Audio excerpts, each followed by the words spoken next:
Кога видов дека кровот гори, покушав да со вода, прска вода. 2 недели по пожарот што за малку ќе му го одземеше животот на Чичко Добре и целосно ја уништи неговата викендица.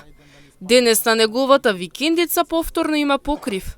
Благодарение на хуманоста на пожарникари, волонтери и граѓани, ветувањето дадено во најтешките моменти стана реалност. Кровот е целосно обновен.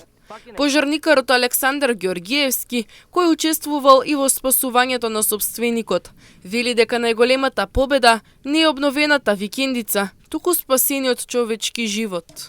Како што најавив пред 2 недели на нашата локална телевизија М-нет, дека после големиот пожар кој што ја зафати викендицата на нашиот сограѓанин Чичко Добре, ќе се ангажирам не како пожарникар, како хуманитарна организација.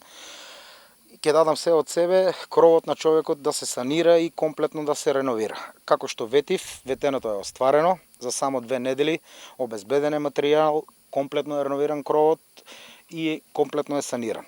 Сакам да се заблагодарам прво на сите хумани граѓани што веднаш реагираа. Сакам да се заблагодарам на сите 13 луѓе што на терен дојдоа хуманитарно, и мајстори и волонтери што ни пружија помош за во 2 дена да го завршиме кровот. Јас сум тој што го и однесе човекот до клиничка болница Штип. Ситуацијата овде беше страшно алармантна. Чест ми е, задоволство ми е што денес овде стојам и она што сум го ветил сум го реализирал. Јас апелирам до граѓаните. Ова е апел и како пожарникар и како човек.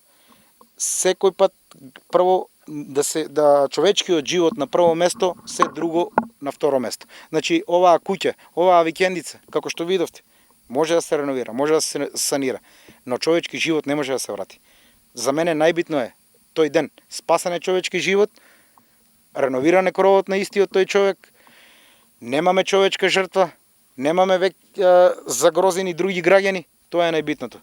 Со солзи во очите и треперлив глас, Добре раскажува дека нема потешко чувство од тоа безпомошно да гледаш како пред твоите очи во пламен исчезнува се што си создавал со години.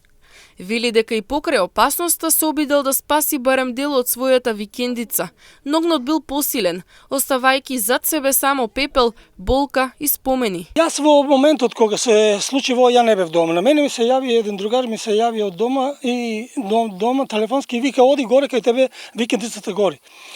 Јас кога дојдов тука беше више се зафатено. Имам овде Литниковиц кој беше зафатен и не можам да зборам. Јас се качев горе на кој, не размислував што може да се случи. Можеше да се случи нешто потрагично со мене. Но тоа е најнормално, секој кој нешто може има таков проблем, секој ќе покуша да си го спази своето. Да не дојде, гасев горе додека бев на кровот, потоа се симнав доле во просториите и таму покушав да изгасам барем да го спасам на другиот дел и влегува мои пријатели и роднини и така ме извлекува од внатре.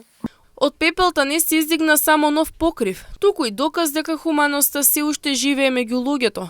Благодарение на солидарност и несебичната помош, Добре денес повторно има место што може да го нарече своја викендица.